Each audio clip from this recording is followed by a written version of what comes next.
네, 오늘 이 자리에 오신 여러분들을 주의 이름으로 환영합니다. 우리 옆에 있는 분들하고 반갑게 인사 한번 할까요? 참 잘 오셨습니다. 인사하겠습니다. 네, 좀 오래된 인사인데요. 제가 이제 정필도 목사님이라고 그 목사님 밑에서 좀 사역을 했는데 그 목사님은 항상 이렇게 인사하셨어요. 성도님은 우리 교회의 보배십니다. 한번 인사하겠습니다. 예, 옆에 장로님, 권사님, 집사님, 성도님, 우리 교회 정말 보배십니다. 네, 감사합니다. 아유, 예, 우리 2층에도 오신 분들 주의 이름으로 환영합니다. 네, 감사합니다. 뭐 벌써 설교하기 전부터 은혜 많이 받으셔가지고 바로 기도로 들어가도 좋을 것 같습니다. 예, 하나님이 오늘 이 밤에도 충만한 은혜로 풍성하게 우리에게 허락해 주실 줄 믿습니다. 세상에서 가장 크고 빠른 이제 군 수송선이 미국에서 만들어졌습니다. 1940년대 후반에 미국 정부가 이 군인들을 수송하는 그런 큰 좀 배를 만들자 이런 결의를 했다고 그래요. 그래서 그 당시 돈으로 우리 돈으로 환산하면 한 1,000억 정도의 돈을 들였답니다. 지금 1,000억도 많은 돈인데요. 그 당시에 1,000억이면 뭐 어마어마한 돈 아니겠습니까?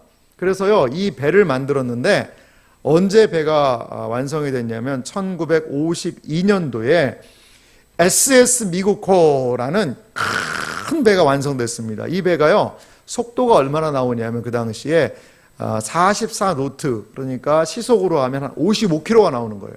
물에서 55km면요 엄청 빠른 건 아닐까요? 그리고요, 이 연료와 보급품을 공급받지 않고 한 10,000km를 정도로 갈 수가 있고요. 이 SS 미국호라는 이 배는요, 한 열흘만 달려가면 세계 어디든지 갈 수 있는 그러한 매우 빠르고도 큰 배였습니다. 근데 여기 사람이 얼마나 타는 줄 아세요? 군인들을요 15,000명을 태울 수가 있대요. 이 15,000명이면요 거의 일개 사단병력이 다 타는 겁니다. 말이 15,000명이죠. 그렇게 수많은 사람들을 태울 수 있는 정말 막강한 강력한 이 배를 만들었다는 거죠.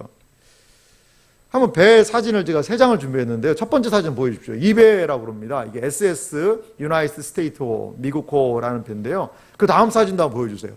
이게 저 배가 한번 쫙 가니까 옆에 있는 배들이 너무나도 작아 보이지 않습니까? 자, 저런 배였어요. 그런데요, 문제가 하나 발생했습니다. 이 강력하고 큰 배를 만들어 놨는데 이 배가 한 17년간 현역 생활을 했대요. 근데 17년 동안에 문제가 발생했는데 17년 동안에 한 번도 써먹지를 못한 거예요. 아니, 저렇게 좋은 배를 만들어 놨는데 한 번도 써먹지 못한 거예요. 딱 한 번 이 배가 대기를 했대요. 대기. 출동하려고. 어디냐면 미국이 쿠바하고 약간 분쟁이 있을 때, 전쟁이 날랑말랑하니까 대기해라. 그때 딱 한 번 대기했다는 거예요. 그러면 17년 동안에, 현역에 있는 동안에 뭘 했냐? 주지사들 태우고 다니고, 대통령 태우고 다니고, 대통령 한번 하고, 스태프진들. 고작해야 1,000명 미만의 사람들이 배에 승선해가지고 이렇게 하는 뭐 역할을 한 거죠? 호화 유람선 역할을 한 거예요.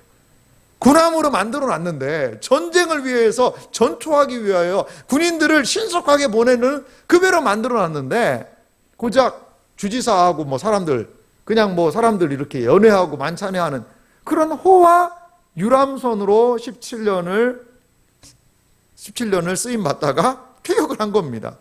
그래서 지금 이 배는 어딨냐면요, 1996년부터 필라델피아에 정박을 해 있다고 그래요. 그래서 제가 그 사진 자료를 찾아보니까 최근 자료인데 저거 보십시오.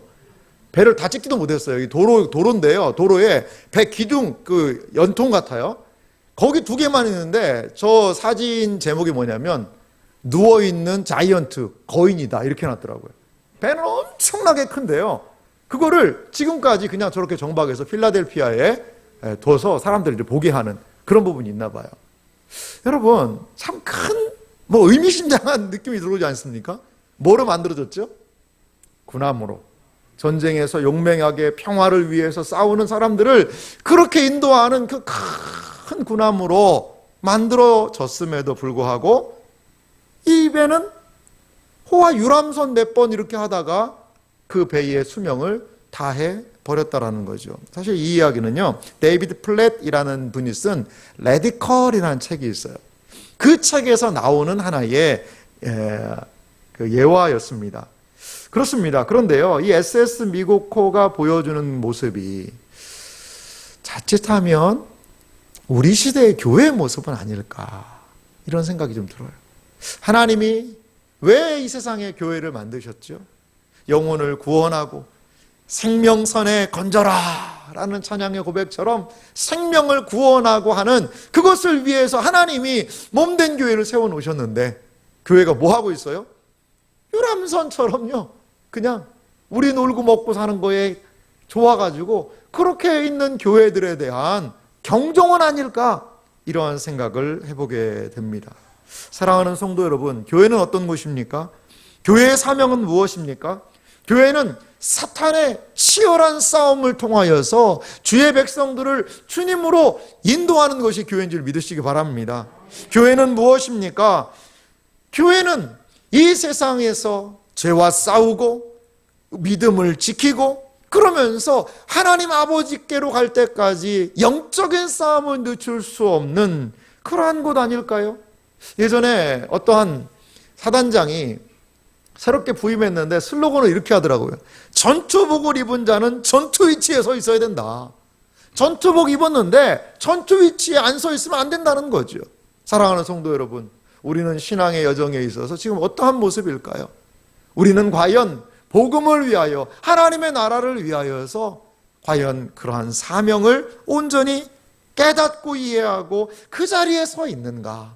하나님이 원하시는 자리, 하나님이 기뻐하시는 자리, 그리고 하나님이 기뻐하시는 그 역할들을 우리 교회는 또한 어떻게 감당하면 좋을까? 이 말씀을 가지고 오늘 교회에 대한 말씀을 우리 함께 나눴으면 좋겠습니다.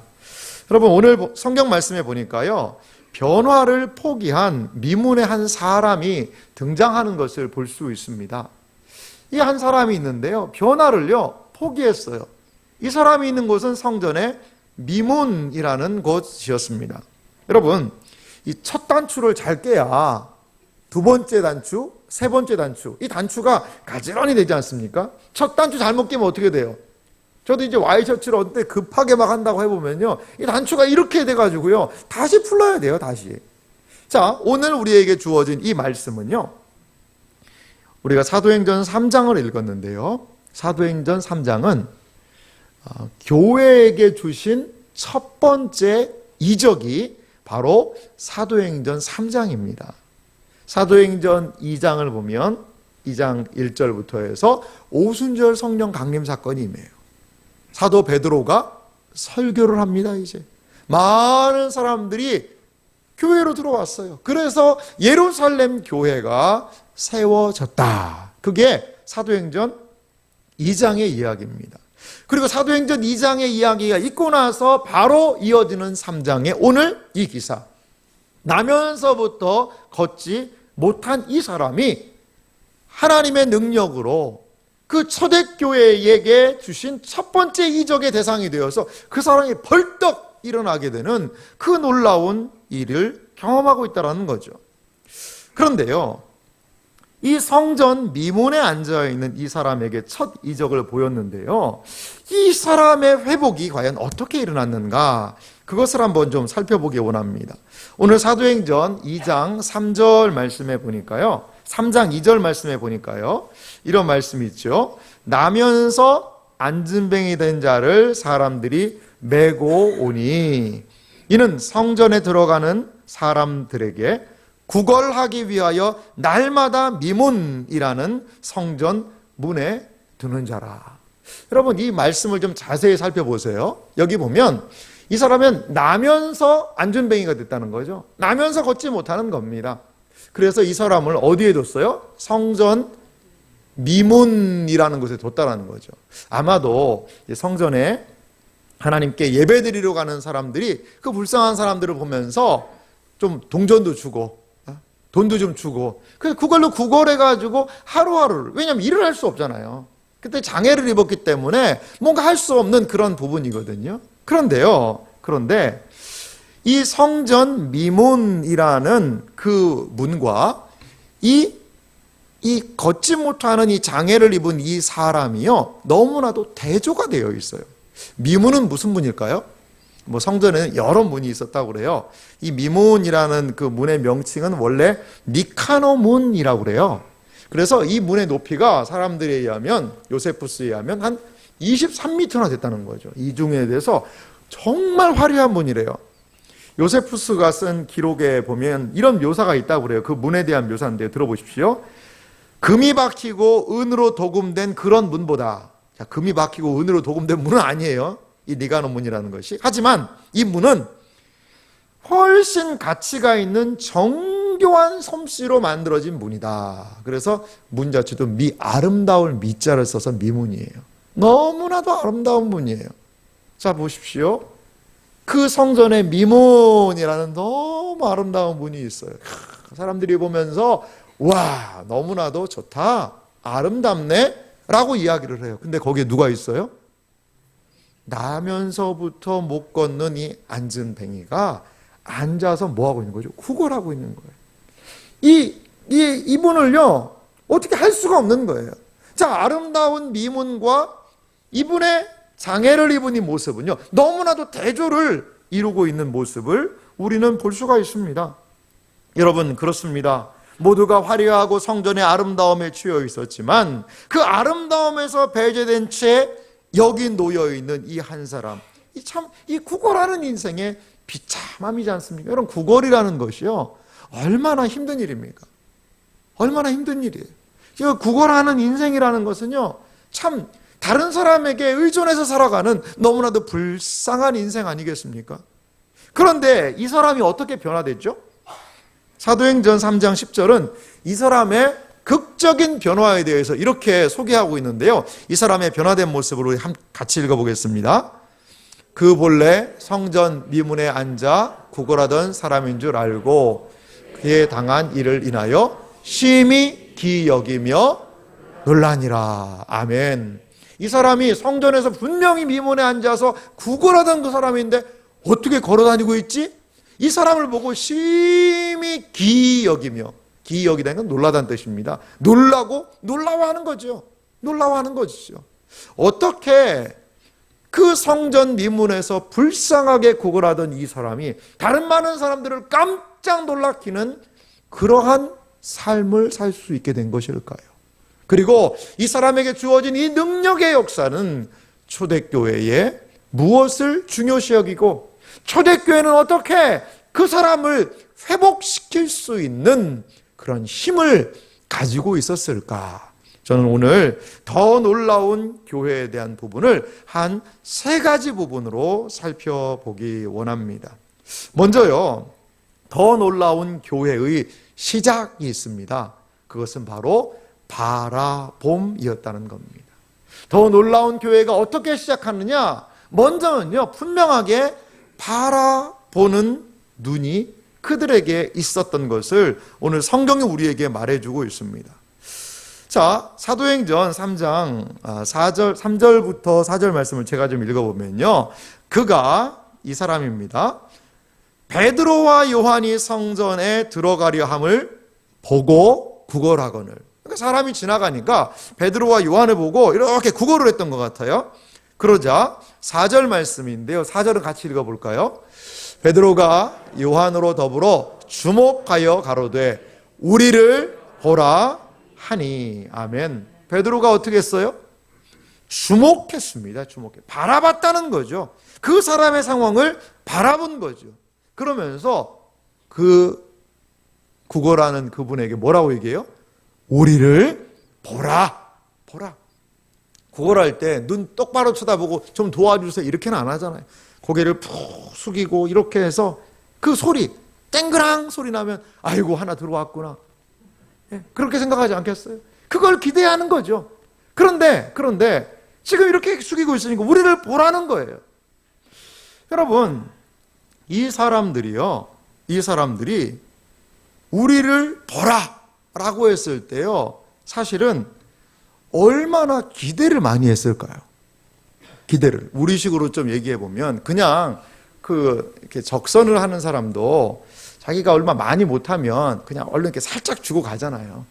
그런데 한 5만 원짜리라든지 이런 걸 줄 때는 아저씨 저 좀 한번 보세요.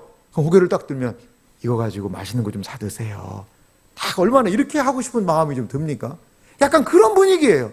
그러니까 이 사람이 짤랑짤랑 소리만 나다가 우리를 보라 하니까 이거 5만 원짜리구나 이거는. 아마 직감적으로 이거는 뭐 야 이거는 뭔가 약간 오늘 대박이구나. 약간 그런 생각이 들지 않았겠습니까? 아마도 그 사람에게는 뭔가 바라는 게 있었을 것 같아요.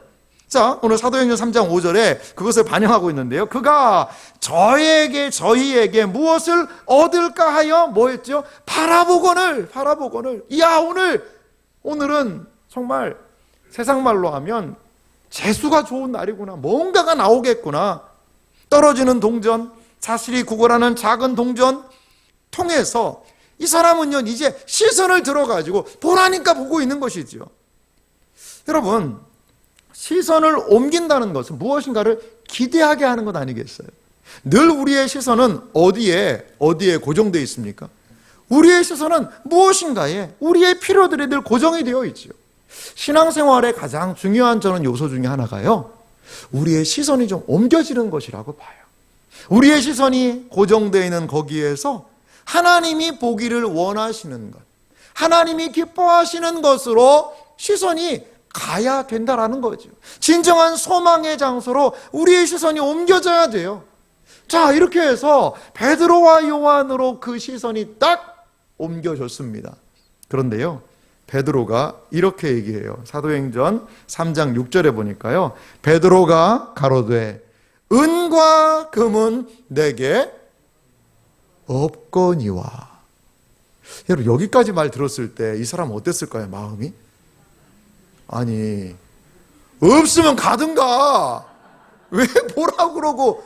이거 보면은 이건 오늘 5만 원짜리인데, 지폐인데, 이 동전이 아니라 분명히 이건 지폐인데, 느낌이 내가 아는데 보라 그러면. 그런데 은과 금은 내게 없거니와. 우리식으로 얘기하면 5만 원짜리, 만 원짜리는 내게 없거니와. 안 그러면 계좌이체라도 해달라고 막 하고 싶긴 한데 없다는 거죠. 지금 돈이 없다는 거예요. 여러분, 얼마나 이 사람에게는 실망스러운 이야기가 아닐 수 없었을 거예요.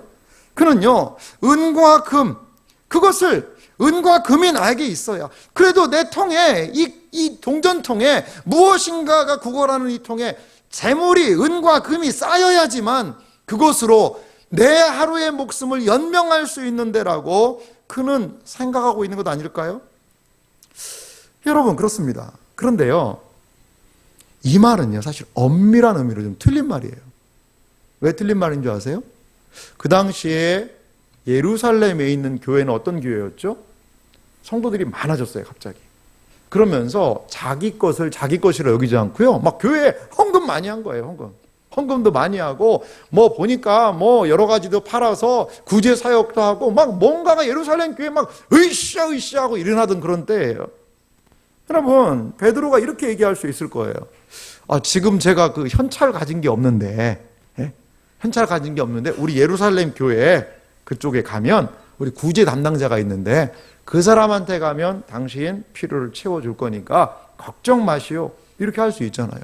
아니, 베드로 교회 가면 지금 막 많은 사람들이 구제하고 돕고 하는 일에 막 교회가 일어나고 있는데 왜 베드로는 과연 은과 금이 없다라고 이야기를 하고 있는 것일까요?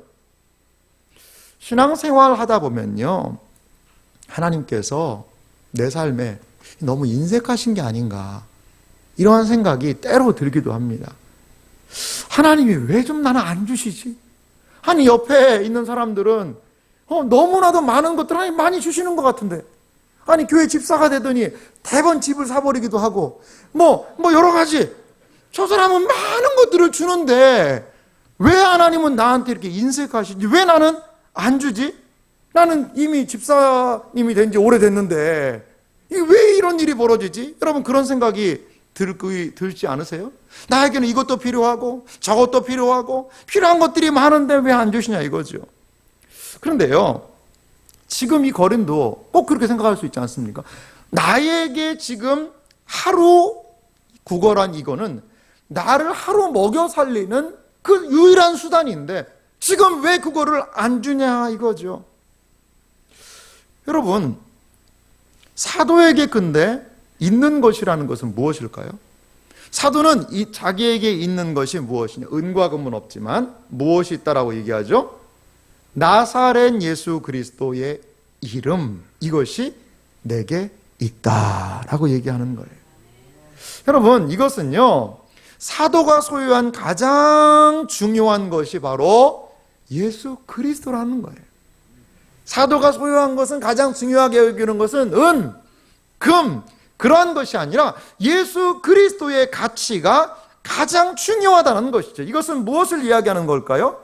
이 사람의 가장 어떤 문제죠? 근본적인 문제를 지금 베드로는 바라보기 원했다는 거죠.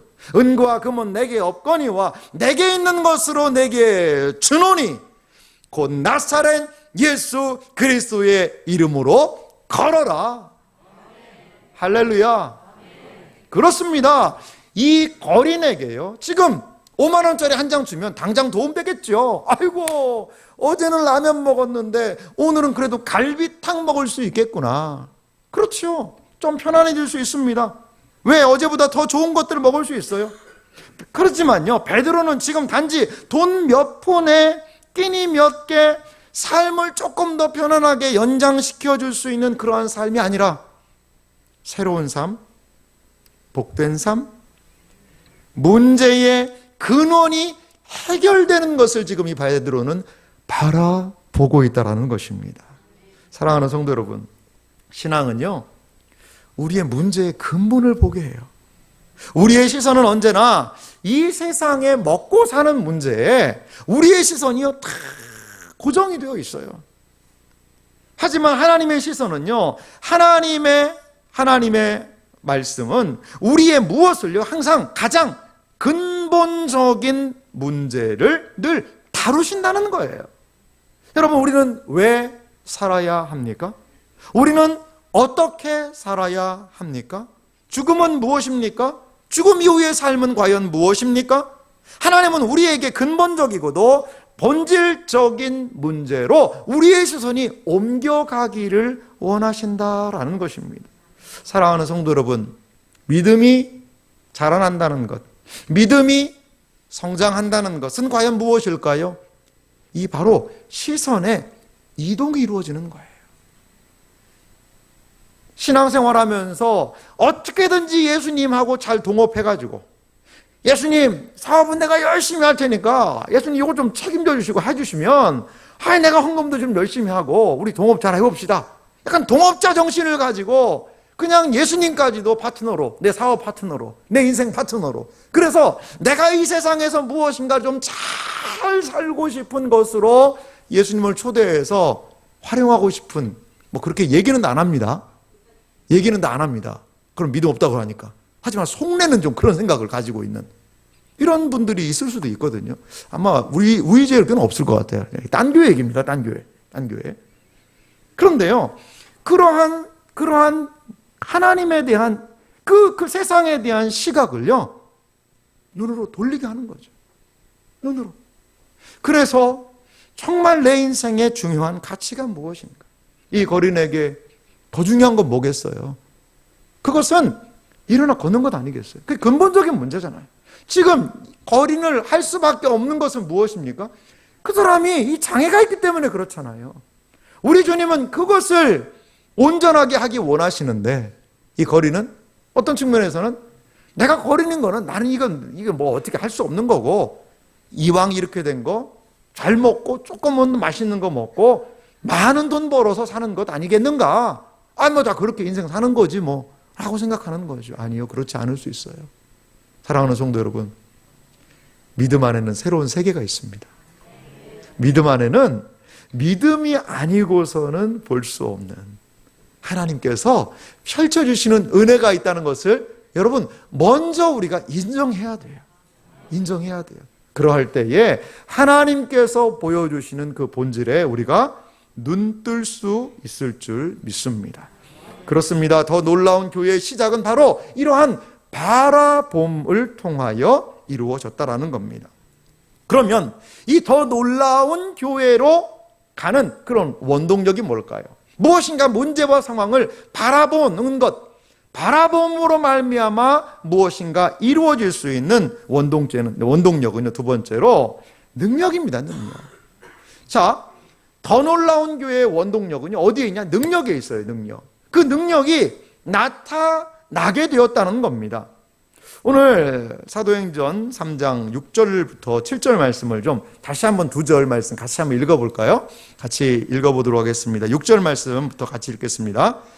베드로가 가로되 은과 금은 내게 없거니와 내게 있는 것으로 내게 주노니 곧 나사렛 예수 그리스도의 이름으로 걸으라 하고 오른손을 잡아 일으키니 발과 발목이 곧 힘을 얻고. 아멘. 베드로의 선포 그리고 오른손을 잡아 일으킴은요, 이 사람의 인생에 놀라운 변화를 가져왔다라는 거죠. 그는 먼저 돈이 아니라 예수님에 대해서 들었어요. 주 예수님에 대하여서 나사렛 예수 그리스도의 이름에 대해 들었고, 예수님께서 자신의 인생의 문제를 해결하실 수 있겠구나라는 마음을 그 베드로의 선포를 통하여 그는 받아들였던 것이죠. 돈보다 중요한 인생의 문제, 근원적인 문제가 해결되는 것입니다. 하나님은요, 먼저 우리의 마음의 갈망이 무엇인지를 보시는 것 같아요. 사랑하는 성도 여러분, 오늘 이 밤에 예수님이 오셔서 무엇 해주기 원하느냐라고 물어보신다면 여러분 과연 어떤 거 얘기하고 싶으세요? 하나님 뭘 좀 주세요라고 이야기하고 싶으세요? 갑자기 좀 두려워지죠. 아이고, 돈 달라고 하는 소리는 못하겠구나, 이런 생각이 듭니다. 아니, 근데 필요하면 달라고도 해야죠. 그런데 그럼 그거 있으면 뭐 하냐는 거죠. 나한테 지금 예수님이 나한테 사랑하는 아들아, 사랑하는 딸아, 내가 너에게 무엇을 어떻게 해주랴 라고 물었을 때, 예수님 이거 해주세요 라고 했을 때 그게 이루어지면 과연 뭐가 이루어지냐 이거죠. 어떻게 되냐 이거죠. 나의 생활이 불편한 것들이 조금 해결되는 수준? 내가 조금은 형편이 나아지고 문제가 해결되면 관계가 조금 좋아지는 그런 수준? 이런 수준에 우리가 머물러 있지는 않는가? 여러분 한번 곰곰이 생각해 보시기 바랍니다. 솔로몬 지혜롭잖아요. 솔로몬의 지혜는 어디에 있었을까요? 솔로몬은 알았어요. 오래 살게 해달라는 것, 돈 많이 벌게 해달라는 것, 대적들을 다 물리치게 해달라는, 땅 많이 달라는 것, 그게 아니라 이 모든 것들을 쥐고 있는 키는 어디에 있다? 지혜에 있구나. 그걸 아는 거죠. 그걸 알았던 거예요. 사랑하는 성도 여러분, 눈에 지금 보이는 것들에만 우리의 시선을 두시지 말기 바랍니다. 그리고 하나님의 말씀을 깊이 듣고 묵상하고, 갑자기 리딩 지저스가 생각이 나네요. 말씀을 가까이 읽으면 그 말씀이 분명히 인도하는 길이 있는 거예요. 주의 말씀은 내 발의 등이요 내 길의 빛이니이다. 하루에 하나님의 말씀을 읽고 듣고 묵상하고 생각하며 기도하며 하루의 인생을 시작하는 사람들, 하나님께서 분명히 이끄시는 길이 있다는 것을 여러분 믿으시기 바랍니다.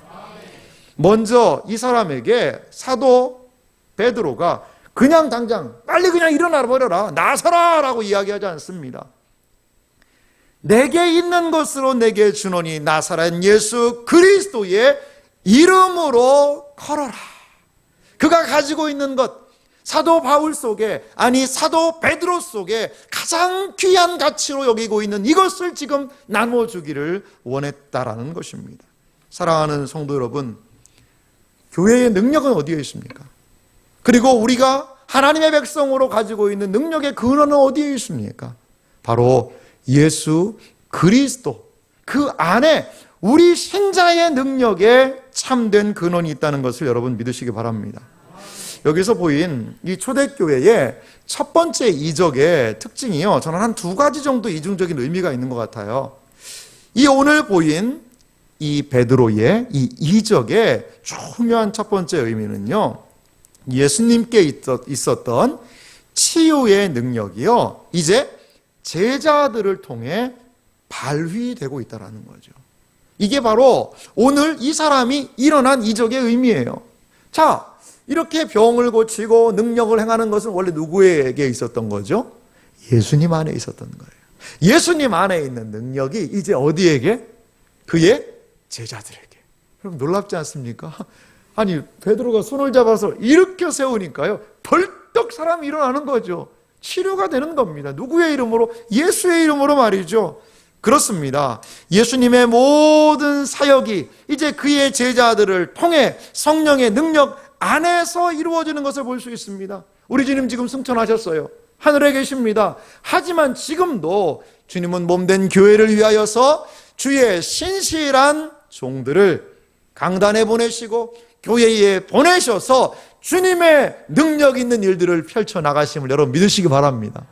이게 바로 교회가 2000년 동안에 생존할 수 있었던 가장 중요한 요소예요. 주님이 베드로에게, 그 제자들에게, 그 베드로의 또한 제자들에게, 그리고 그 다음 제자들에게, 그 다음 목회자들에게 지속적으로 하나님께서 하셨던 예수 그리스도의 능력을 덧입혀 주시는 것이지요. 분명 여기에는 하나님의 말씀을 증거하고 깨닫게 하는 일들이 저는 가장 중요한 일이라고 봐요. 그런데 주님께서 함께 계실 때 행하셨던 그 능력, 그것을 지금도 교회를 통하여 주님은 드러내고 계시다라는 겁니다.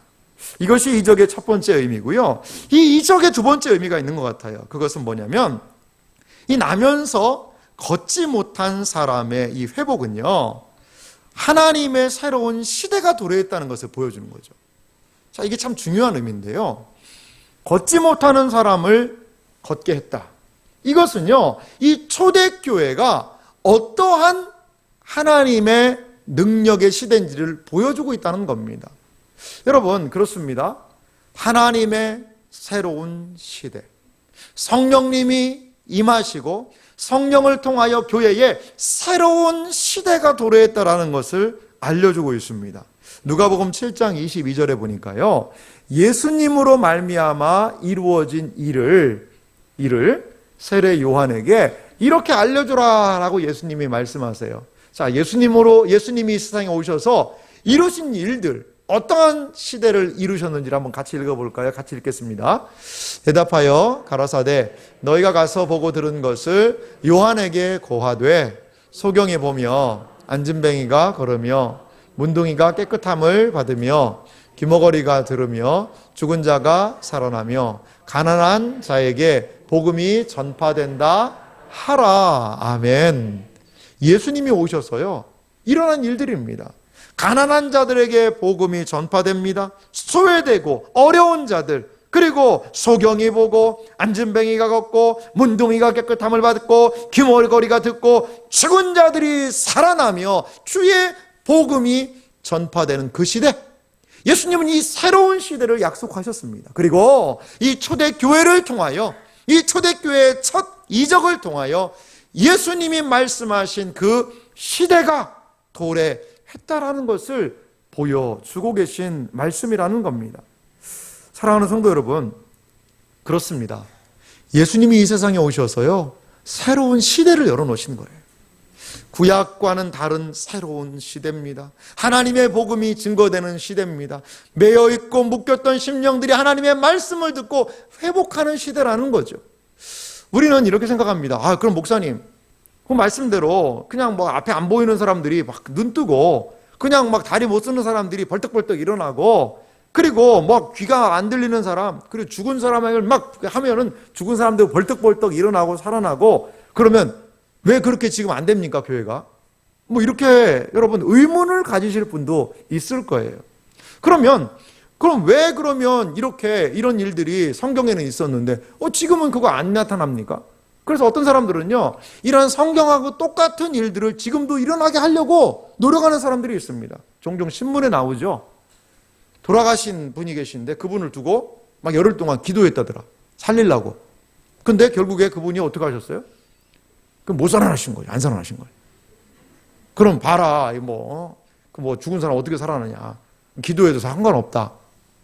여러분, 예수님이 보여주신 그 사역의 방식은요, 좀 우리 시대와는 좀 다른 것 같아요.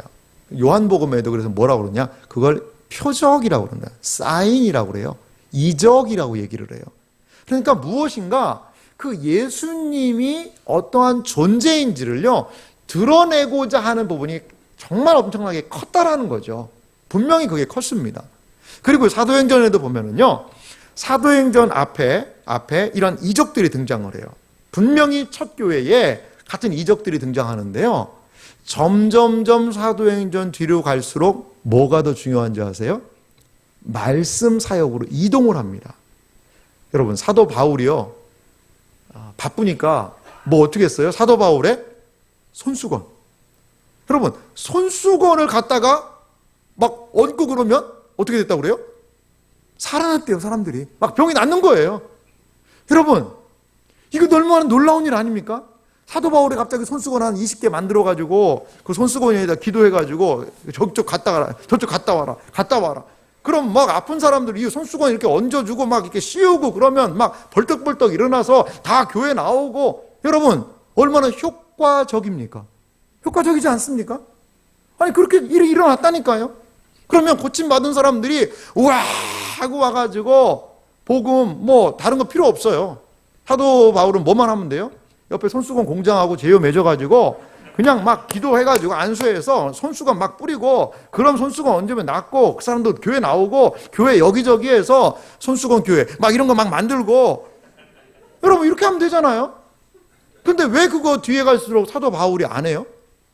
그거 왜 안 합니까? 아, 목사님 능력이 좀 빠진 게 아닙니까? 그거 아닙니다. 그게 아니고, 참된 말씀의 능력의 근원은 무엇이냐? 하나님의 이 말씀이라는 거예요. 이 겉에 우리의 외형적인 거, 우리는 그게 간증이죠. 막 내가 암 나았다, 뭐 하는데 나았다, 뭐가 변했다, 이게 중요한데, 하나님의 말씀이 정말 보고 싶은 것은 무엇이냐? 우리의 영혼의 심령의 변화라는 거예요. 이 심령이. 이 사람의, 이 날 때부터 걷지 못한 이 사람의 변화의 역사는 저는 볼 때 상징적인 의미가 매우 크다라고 생각이 들어요. 무슨 상징적인 의미냐면, 좀 보십시오. 이 사람이 있었던 곳은 성전의 미문이라는 곳이었어요. 성전은 어떤 곳입니까? 하나님 예배드리고요, 제사하고요, 회복을 선포하는 곳이에요. 다 모든 사람들이 하나님 찬양하고 경배하고 예배드리고 그리고 은혜 받고 하는데요, 이 한 사람, 그 미문에 앉아서 구걸하는 그 한 사람을 지금 해결해요, 못해요? 해결 못합니다. 그냥 연명만 하게 하는 거예요. 그 문제 자체를 근본적으로 해결하지 못합니다. 이것은요, 어떤 측면에서 성경 사도행전이 무능한 구약을 따르는 인습, 유대 종교의 당시의 무능함을 보여주는 장치일 수도 있어요. 그런데 초대교회가 시작되자마자, 초대교회가 첫 이적을 통하여 그동안 수많은 사람들, 그 성전이 감당하지 못했던 이 나면서부터 걷지 못하는 이 사람을요, 일으켜 세운 것입니다. 그의 근본적인 문제, 밑바닥에서 붙어 있는 그 문제, 영혼의 문제, 그의 가장 중요한 그 근본의 문제를 이 바로 예수 그리스도를 믿고 따르는 사람들에 의하여 그것이 회복되었다. 할렐루야. 이것이 바로 신약 교회의 가장 중요한 모습이라는 겁니다. 무능한 구약의 종교는 이제 예수 그리스도를 통하여 하나님의 능력이 무엇인지를 보고 있는 것이지요. 그리스도를 통한 하나님의 새 역사, 이것이 어떻게 이루어지고 있는지를 보여주고 있다는 것입니다. 사랑하는 성도 여러분, 교회가 할 일은 무엇입니까? 교회는요, 우리의 심령, 우리의 영혼 안에 하나님께서 하시는 새 일들을 기대하는 것, 이것이 여러분 교회가 할 일 아닐까요? 교회는요, 이렇게 하나님께서 우리에게 주신 이 은혜의 역사를 가슴에 담고 성전 미문에 앉아있는 그 사람을 바라볼 수 있는 눈이 필요하다는 거죠. 이 사회에 얼마나 많은 필요들이 있습니까? 얼마나 많은 어려움들이 있습니까? 그들을 향하여 예수 그리스도의 복음을 가지고 나아갈 수 있는 용기가 저는 이 시대에 정말 필요하다고 봐요. 사랑하는 성도 여러분, 우리 주변에, 우리의 지역에 많은 사람들이 살고 있지 않습니까? 여러분, 그들에게 우리 교회는 어떤 의미가 있을까요? 우리 교회는 과연 그들에게 어떠한 이웃이 되고 그들의 필요를 어떻게 살피고 있을까요? 이번에 제가 목사님과 같이 미국에 가서 참 인상적인 한 교회를 봤어요. 그 교회는요, 이 드림센터라는 그런 교회인데요. 이 드림센터라는 그 교회가 너무나도 좀 독특한 그런 교회였습니다. 이 교회는요, 단순히 그 교회 자체만을 유지하는 그런 교회가 아니더라고요. 이 교회 안에 영혼들이 성장하고, 그리고 교회 바깥에 있는 사람들에게 무엇인가 계속 복음의 역사를 일으키고 있는 그런 교회더라고요. 그래서 이 목사님이 20대 때부터 이제 사역을 시작했는데요. 그 소외되고 힘든, 과연 이 지역에는 어떤 필요가 있을까라는 것을 가지고 그 지역 사람들을 만나고 그들에게 복음을 전했다라는 거죠. 그래서 이 드림센터라는 이 교회는요, 그 지역의 필요에 따라서 사람들을 돕기 시작하는 교회로 세워지고 있었다는 겁니다. 그래서 그 미국에도 보니까요, 뭐 우리나라에도 홈리스라는 분들이 좀 있지만 우리나라 홈리스는 이건 홈리스 축에 속하지도 않더라고요. 그 홈리스들이 너무나도 많아져가지고요, 감당이 안 되는 거예요. 그런데 이 교회가요, 홈리스들을 돕습니다. 위기 가정들을 돕습니다. 청소년들을 구체적으로 돕습니다. 그래서 그 아이들이 돈이 없고 참 그 가난한 가정 아이들이 운동을 하고 싶은데 잘 안 된다. 그러니까 교회에서 뭘 지었냐면요, 그 체육관 같은 걸 아예 만들었어요. 그래서 돈이 없는 아이들도 와서 거기에서 운동할 수 있도록. 그리고 좋은 코치 선생님들도 일주일에 한 번씩 운동 알려주는 거죠. 교회가 이런 사역을 하고 있더라고요. 코로나19 때 보니까요, 코로나19 때 이 교회가요, 그 실시간 생중계를 했대요. 그래서 힘들고 어려운 사람들을 계속 나눠주는 거예요. 나눠주는 거예요. 그러니까 여기저기에서 기부가 들어오고 그것으로 나눠주고요. 저희가 그 교회에 방문했을 때 뭐 사진을 하나 좀 준비를 제가 했는데요. 좀 보여주시면, 저기가 사실 원래는 병원이었대요. 병원이었는데 한 10년간 병원 문 닫고 사용을 못하고 있었는데, 어떤 영화사에서 뭐 거금을 들여서 저기 건물을 좀 사서 영화사로 만들려고 했는데, 이제 이 목사님이 저기 가가지고, 저기가 어떤 수녀회에서 운영했던 병원인가 봐요. 말도 안 되는 가격에 저 건물을 이제 이런 사역을 위해 쓰고 싶다라니까 인수를 한 거예요. 그래서 저 큰 건물에서 수많은 사람들이 재활도 하고 자활도 하고 홈리스를 청산하고 그렇게 들어오더라고요. 다음 사진도 보여주시면요, 이게 이제 그 교회 입구인데요. 드림 센터인데 그 C자가 빨리 떨어졌더라고요. 그거 좀 빨리 붙여놓지.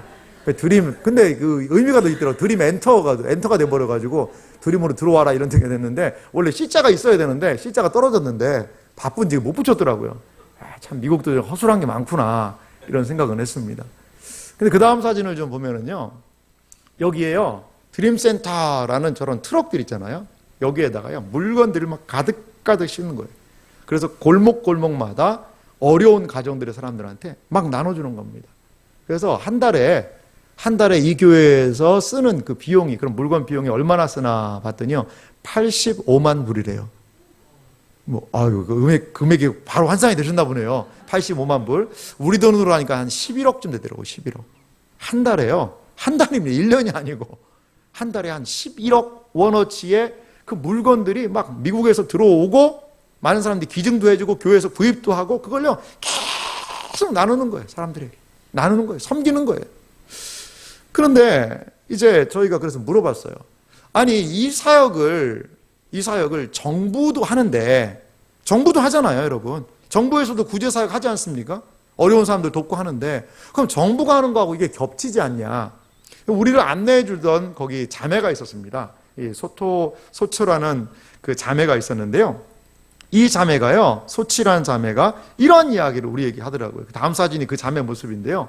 이 자매, 약간 그 자매님이 파란 옷을 입은 분인데, 그 옆에 있는 우리 통역하는 전도사님이었고, 이 자매님이 하는 이야기가 이래요. 그래, 정부에서도 한다. 구제를 하는데 우리가 하는 거랑은 다르다는 거예요. 이 드림 센터 처치에서 하는 거랑 다르다는 거예요. 왜? 무엇이 다르냐 물어봤더니 정부에서 하는 것은 그냥 도와준다는 거죠. 그냥 사람들을 위해서 그냥 정부에서는 자기들의 역할이니까 그냥 하는 거라는 거죠. 그런데 이 자매가 하는 말은 뭐냐? 교회에서 하는 이 구제사역은 열매가 다르다라는 거죠. 정부는 임시방편적으로 도움을 주고 있지만 드림센터는 근본적인 변화를 가져옵니다. 우리의 사역에는 하나님이 함께 하십니다. 저도 20년 전에, 저 자매의 얘기였어요. 저도 20년 전에 중독 생활에 놓여 있었습니다. 저에게 필요한 것은 무엇보다도 하나님이었다는 거예요. 하나님이었다는 거예요.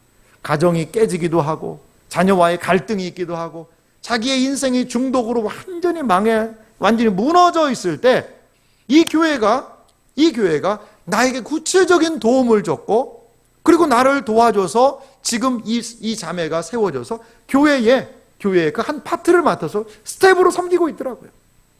사랑하는 성도 여러분, 이 지역사회에 과연 필요는 무엇일까요? 많은 사람들이 성전의 미문 아름답고 참 좋다라는 그것만 보고 있습니다. 그런데 우리의 시선이 그 성전 미문에 앉아있는 이 구걸하는 사람을 볼 수 있다면, 우리의 마음이 갈 수 있다면, 우리의 생각이 갈 수 있다면 그들을 위하여서 교회가 무엇인가를 움직이며 주님의 마음을 가지고 감당하게 될 때에 그들의 그 성전 미문에 있던 사람들을 일으켜서 새로운 인생을 허락했듯이 복음의 놀라운 능력은 그 영혼들을 변화시킬 수 있다는 것을 여러분 믿으시기 바랍니다. 이게 교회의 저는 힘인 것 같아요. 힘인 것 같아요. 하나님께서 왜 이 지역에 우리 제일교회를 하나님이 세우신 목적은 무엇일까요? 이 지역에 소외된 영혼, 어려운 영혼, 그들에게 복음을, 하나님의 은혜를, 쉽게 말하면 우리 교회 때문에요 좀 떨어지는 떡고물들이 좀 있어야 되지 않겠어요? 떡고물들이. 그래서 나누는 거죠. 섬기는 거죠. 그러할 때에 하나님께서 우리 교회, 그래도 우리 동네에는 저 교회 있어야 돼. 절대로 딴 데 이사 가면 안 돼. 우리 교회, 나는 예수도 안 믿지만 우리 교회 이렇게 정말 저 교회가 우리 동네에 있는 게 우리에게는 정말 큰 유익이야. 우리의 자랑이야. 제가 목사님 이야기 들었더니 또 무상으로 주차장도 쓰게 하고 여러 가지 교회가 참 복된 일들을 많이 하시더라고요. 그런데요, 그런 복된 일들을 참 많이 하셔서 너무 감사한데요, 좀 더 하셔야 됩니다. 더 쓰셔야 됩니다. 그래서 이 지역 사람들이 이제 우리 제일교회 그러면 저 교회는 뭐 사랑이 철철 넘치는 것 같아. 다 자기 그냥 하는 거에 전전긍긍하는 이 사회적인 분위기 속에서 어쩜 저렇게 할 수 있지? 깜짝 놀라게 해야 됩니다. 이것이 바로 세상이 놀라는 교회 아닐까요? 이것이 바로 세상에게 줄 수 있는 교회의 감동의 모습이 아닐까요? 예수님께서는 우리에게 새로운 시대를 열어주셨어요. 그래서 우리로 하여금 우리의 영혼에 예수 그리스도로 인한 놀라운 변화의 역사를 경험하게 하셨어요. 우리는 변화하고 기뻐합니다. 거기에만 머물러 있을 수는 없다라는 거예요. 거기에만 머물러서 우리끼리 그냥 호화로운 선상에서 유람선적인 그러한 삶을 살아서는 결코 안 된다라는 겁니다. 이제 우리는 그리스도의 군사로서 그 전함을 타고 생명선을 타고 하나님의 생명의 역사를, 하나님의 생명을 경험하지 못하는 심령들에게, 구석구석들에게 마치 드림센터 그 교회처럼 우리도 우리가 할 수 있는 것들을, 그들의 필요를 살피며 이 지역사회를 구체적으로 실제적으로 살릴 수 있는 그런 놀라운 교회가 되시기를 주님의 이름으로 간절히 소망합니다. 그렇습니다. 이것이 바로 복음의 능력이 하나님의 놀라운 역사로 세상을 깜짝 놀라키는 방식이 아닌가 생각이 들어요. 그렇다면 우리가 마지막으로요, 더 놀라운 교회, 이 교회의 성취가 마지막에 있어요. 그건 무엇이냐? 바로 이 사람을 찬송하게 하는 거예요. 찬송. 자, 보십시오. 이 사람에게 시선에 주목을 했었잖아요. 그리고 복음의 능력을 가지고 그를 일으켜 세워서 하나님의 능력을 보여줬어요. 자, 비참한 인생이었지만 회복이 됐단 말이에요. 근데 거기에만 머물러 있지 않습니다. 이 사람이 어떻게 되었느냐? 하나님을 찬송하는 인생이 됐다는 걸 여러분 믿으시기 바랍니다. 하나님을 인정하는 인생이 됐다는 것을 여러분 기억하시기 바랍니다. 이것이 바로 더 놀라운 교회가 할 일이 아닌가 생각이 들어요. 사도행전 3장 8절 말씀 우리 같이 한번 읽어볼까요? 이 사람의 변화된 모습입니다. 같이 읽습니다. 뛰어 서서 걸으며 그들과 함께 성전으로 들어가면서 걷기도 하고 뛰기도 하며 하나님을 찬미하니. 할렐루야. 이 사람은요, 어떻게 보면 성전 미문에만 있는 사람이잖아요. 한 번도 성전에 들어가 본 적이 없어요. 왜? 그 안쪽에 장애를 입고 있기 때문에 들여보내지도 않았고 어떻게 보면 들어갈 수도 없는 상황이에요. 그냥 갔다가 떡 내려놓으면 거기에만 있어야 돼요. 저녁 때 되면 이제 데려다가 집에다 갖다 재우고 아침이면 거기다가 두는 거, 그것이 끝입니다. 많은 사람들이 예배를 드리고 하나님을 찬송하는 소리를 멀찍이기만 그냥 그렇게 들었던 사람이 이 사람이 아니었을까요? 하지만 이제 이 사람에게 어떠한 일이 일어났습니까? 찬송할 수도, 말씀을 들을 수도, 예배를 드릴 수도 없던 그 인생이 모든 백성 앞에서 자기에게 일어난 하나님의 놀라운 역사를 찬송하며 영광을 돌리고 있다는 거죠. 사랑하는 성도 여러분, 참다운 인생의 회복은 이렇게 일어나게 된다는 것을 기억하시기 바랍니다. 하나님을 찬양할 수 없던 인생들, 하나님을 인정하지 못하던 그 인생들이 하나님의 위대한 능력으로 말미암아 하나님을 인정하게 됩니다. 하나님을 고백하게 됩니다. 그리고 하나님을 찬양하게 되는 것입니다. 이것이 바로 더 놀라운 교회가 성취해야 되는 모습 아니겠습니까? 사랑하는 성도 여러분, 그렇습니다. 복음은 성전 밖에 있는 인생을, 성전과 무관한 인생을 성전 안의 인생으로, 성전 안에서 하나님을 찬양하는 무리들로 예수 그리스도의 복음은 바꿔줄 줄 믿습니다. 진정한 이것이 복음의 역사인 것이지요. 믿지 않는 불신자의 입술을 통해 서울에 많은 교회에 있지만 저 교회는 달라, 저 사람들 진짜 하나님 믿나 봐, 하나님 믿으면 저래야지, 이것이 바로 그 불신자들이 할 수 있는 하나님에 대한 인정이요, 저는 경배라고 생각이 들어요. 그러면 하나님이 마음을 여신 거예요. 그러면 그분들 초청하면요, 그래도 막 오시지 않습니까? 교회에다가 차 주차해 놓고 미안해가지고 그래도 교회 한번 가봐야 되겠네, 이 문 열고 들어오신 분이 계시다는 얘기 들었습니다. 오늘 오셨는지 모르겠습니다만 여러분, 그거예요. 이런 표현이 좀 매기야 됩니다. 매기고 뭔가를 좀 하고 베풀고 그럼 그들의 마음이 열리게 되지 않겠어요? 마음이 열리면 하나님을 인정하고 하나님을 고백하고 우리와 함께 예배를 드리는 것을 통하여 함께 우리 하나님께 영광 돌려드릴 줄 믿습니다. 우리 교회, 더 놀라운 교회, 복음을 붙들고 복음과 함께 전진하고 복음을 가지고 우리의 모든 위치에서 하나님의 영광을 드러낼 수 있는 교회가 바로 하나님이 인정하고 기뻐하시는 더 놀라운 변화의 교회가 될 줄 믿습니다. 제가요, 청년 사역을 좀 했었는데요, 그때 만났던 한 자매가 있어요.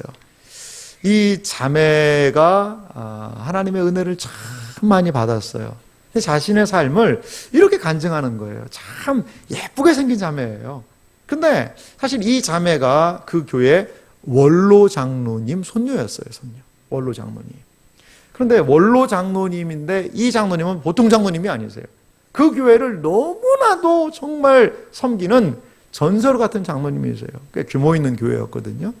그런데요, 이 자매가 어릴 때부터 그 신앙의 유산을 잘 이어받지 못했어요. 중고등학교 시절에 자기가 한 고백이에요. 저는 뭐 어떻게 알겠어요? 근데 중고등학교 시절에 예배 시간에 딱 해서 자기랑 눈이 마주쳤다. 그럼 화장실에 가가지고 막 패는 거예요. 왜 너 나 쳐다봤냐고. 그리고 이 자매가 지금 저는 전혀 그러한 자매님의 모습에서 그 행동이 나오는지는 몰랐는데 중고등학교 시절에 한참 잘 나갈 때는 자기 집 앞에 어떤 사람이 차를 세워놔가지고 벽돌로 차를 긁어버렸대요. 막 성격이 그냥 막 이렇게 하기도 하고, 학교에서도 막 여러 가지 문제가 있고. 그리고 20대가 돼서는 이제 중고등학교 때는 막 간신히 그렇게 교회를 갔는데, 근데 이제 20대가 되니까 자유롭잖아요. 자기 맘대로 산 겁니다, 맘대로. 하나님 떠나서. 근데 병이 온 거예요, 이 자매가, 병이. 그러면서, 이게 막 살면 안 되는 거구나. 그걸 그때 알았던 거예요. 그래가지고 이제 할아버지 할머니가 계시니까, 그리고 가정에도 좀 문제가 어려움이 있었어요. 할아버지 할머니가 계시니까 그래도 할아버지 할머니 얼굴 보려고 교회에 드문드문 왔어요. 그리고 할아버지 집에 차를 대놓고 가는데도 그 차 대는 문제 갖고도 싸우면서 막 욕을 하고 가면서 이제 교회로 가는 거죠, 막. 예. 그런 자매였다라고 그래요. 그런데 하나님의 말씀이 이 자매, 그러니까 형식적으로 와서 몸이 건조하게 앉아 있었는데 하나님의 말씀이 이 자매의 귀에 들리는 거예요. 그 심령에 그 말씀이요, 강력하게 역사하는 거예요. 저는 그 장로님, 권사님의 그 기도의 열매가 아닐까 이런 생각이 들더라고요. 이 자매가 자기의 그 부끄러운 것, 그 하나님의 은혜를 받고 나니까 자기의 삶이 너무나도 부끄러워지는 거예요. 너무나도 부끄러워지는 거예요. 그리고 자기 안에 변화가 경험된 거예요, 변화가. 그래서 저한테 그렇게 얘기를 해요. 목사님, 그래서 제가 그럼 뭐가 좀 변한 거 같냐 했더니, 목사님, 제가 정말 저도 이게 이런 일이 있을 수 있구나 하는 생각이 드는 게 있어요. 그럼 뭐냐고 그랬더니, 운전을 할 때요, 욕이 안 나와요. 그래서 제가 그때 깜짝 놀랐습니다. 아니, 그 자매님 욕도 했어요. 그러니까, 네, 욕을 조금 했어요. 그러더라고요. 운전하는데 내 앞에 껴들면 이제 육두문자 욕이 막 이렇게 나오고 그랬는데, 내 앞에 확 껴들어도 나보다 조금 급한 일이 있나 보다. 하나님, 저 사람 안전운전하게 해주세요. 그거 안 해요. 안에 이 변화의 역사가 일어나는 거예요. 변화의 역사. 그래서 자신의 그 이야기를 우리 지체들을 정말 가장 모아놔서 전도 집회할 텐데 이 자매가 자기 간증을 하는 거예요. 간증을 하는 거예요. 자기가 자기 동생을 너무 힘들게 하고 어렵게 한 그 잘못한 것도 이야기를 하고, 자기가 방탕하게 살았던 그 삶도 이야기를 하고, 너무 구체적으로 간증한 거 아니냐 그랬더니 저한테 그러더라고요. 목사님, 이렇게 해야지 거기로 다시 안 돌아가죠. 이렇게 해야. 그러면서 이 자매가요, 정말 하나님을 만나니까 그 삶의 근본적인 문제들이 해결되더라는 것이죠. 사랑하는 성도 여러분, 예수 믿고 변한 게 뭐냐? 아이고, 그래도 경제적으로 조금 나아진 것 같다. 아이고, 그래도 예수 믿고 건강이 좀 좋아진 것 같다. 예수 믿고 그래도 그럼 다른 사람들에게 이웃과의 관계가 좀 좋아진 것 같다. 물론 그것도 의미 있다고 봐요. 하지만요, 하나님, 예수 그리스도의 생명이 그 안에 들어가자 그의 삶에 근본적인 변화가 일어나게 되는 한 지체를 바라보았습니다. 사랑하는 성도 여러분, 교회가 줄 수 있는 것이 무엇입니까? 교회요, 어떤 측면에서 은과 금은 내게 없거니와, 어떻게 그 사람 다 돈 줄 수 있겠어요? 물론 구제하고 섬기며 돕는 일 최선을 다해야 합니다. 하지만 교회는 은과 금 줘서 사람들을 부자가 되게 하는 것은 아닐 수 있어요. 하지만 교회가 할 수 있는 일이 무엇입니까? 내게 있는 내가 가진 예수 그리스도의 이름으로 걸어라. 이것이 바로 교회가 할 수 있는 가장 중요한 일이요, 그 인생을 변화시키는 가장 핵심적인 가치가 아닐까요? 토마스 아퀴나스라는 사람이 있습니다. 이 사람은 중세 때 있던 신학자인데 13세기의 사람이에요. 그러니까 지금부터 얼마나 오래전 사람입니까? 이분이 1225년에 태어난 분인데요. 1274년에 돌아가셨더라고요. 이 토마스 아퀴나스라는 사람이 한 번은요, 그 당시에 이제 교황이 있을 때니까, 교황 이노켄티우스라는 그 교황이 있었는데요. 그 이노켄티우스 2세 교황을 딱 찾아갔어요. 그랬더니 교황이, 그때 이제 교황들이 많이 좀 부패한 그런 때거든요. 그 교회에 들어오는 헌금을 막 세고 있는 거예요. 그러면서 돈을 막 짜라락 만지고 있는 거죠. 그러면서 토마스 아퀴나스가 들어오니까 이렇게 얘기했대요. 보시게 토마스, 교회는 이제 베드로가 얘기했듯이 은과 금은 내게 없거니와, 이런 얘기할 필요 없어졌네. 이게 헌금 들어온 헌금을 좀 보게. 이 은과 금은 없거니와 이제 우리에게 은과 금이 참 많네, 이런 식으로 얘기를 했다라는 거죠. 그러니까 토마스 아퀴나스가 그 교황한테 한마디 했답니다. 교황님, 맞습니다. 은과 금은 없거니와 그런 말 더 이상 할 필요가 없습니다. 그런데 이제 교회 역시 일어나 걸으라 라고 더 이상 말할 수 없어졌습니다. 일어나 걸으라. 은과 금은 내게 없거니와, 아니 있거니와. 끝이에요. 은과 금은 많거니와. 이거 끝이에요. 예수 그리스도의 이름으로 일어나 걸으라 라고 외칠 수 없는 교회가 아닌가요? 라고 이 토마스 아퀴나스가 교황에게 일침을 가했다는 이야기가 있습니다. 사랑하는 성도 여러분, 교회는 세상에 무엇을 주어야 할까요? 교회는 세상에 과연 무엇을 어떻게 감당할 수 있어야 할까요? 사랑하는 성도 여러분, 예수 그리스도의 복음이 우리의 모든 사역의 핵심이요 중심이어야 할 줄 믿습니다. 무너진 심령들을 일으킬 수 있는 것, 복음인 줄 믿습니다. 하나님을 떠났던 심령들이 다시 한번 근본적인 문제 해결함을 경험할 수 있는 것, 복음인 줄 믿으시기 바랍니다. 이웃을 섬기고 이웃에게 그리스도를 알려주고 그들의 마음을 열어서 궁극적으로 하고자 하는 교회의 역할은 무엇입니까? 그 열린 틈 안에 주여 복음을 심어 주시옵소서. 우리가 섬기고 우리가 돌아보고 우리가 기도해주고 하는 그 영혼들 하나님 복음의 놀라운 역사를 그 심령 안에 허락하여 주시옵소서. 이것이 바로 교회가 가져야 되는 사명인 줄 믿습니다. 요한복음 5장 24절에 이렇게 말씀하고 있습니다. 우리 예수님의 이 말씀을 같이 한번 읽어볼까요? 함께 읽겠습니다. 내가 진실로 진실로 너희에게 이르노니 내 말을 듣고 또 나 보내신 이를 믿는 자는 영생을 얻었고 심판에 이르지 아니하나니 사망에서 생명으로 옮겼느니라. 할렐루야. 이 예수님의 이 복음의 말씀, 영생을 얻었고 사망에서 생명으로 옮겼느니라. 이러한 예수 그리스도의 말씀이 실천되어지고 예수 그리스도의 이 더 놀라운 복음의 역사를 증거하는 더 놀라운 교회로 세상을 깜짝 놀라는 교회가 되시기를 주님의 이름으로 축원합니다. 우리 이 시간